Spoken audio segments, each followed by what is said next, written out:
तुम्ही माझ्या मागे बघू शकता, तुम्हाला सगळीकडे पाणीच पाणी दिसत आहे। आज 2 दिवसापासून महाराष्ट्रामध्ये मुसळधार पावसाने हजेरी लावलेली आहे आणि आता सगळ्यात जास्त फटका जर कोणाला बसला असेल तर तो आपल्या शेतकरी बांधवांना आहे।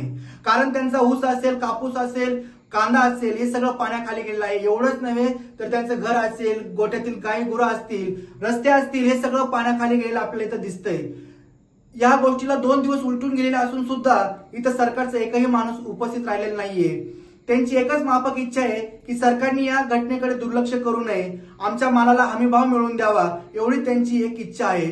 मला महाराष्ट्राच्या प्रत्येक जनतेला एकच प्रश्न विचारायचा आहे की आपण मोठ्या अभिमानाने म्हणतो की जहां डाल डाल पर सोने की चिड़िया करती है बसेरा, वो भारत देश है मेरा।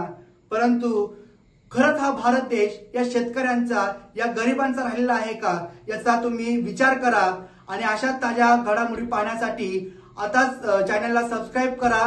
मी धनंजय, कॅमेरामन कुणाल सह न्यूज चॅनल MTA।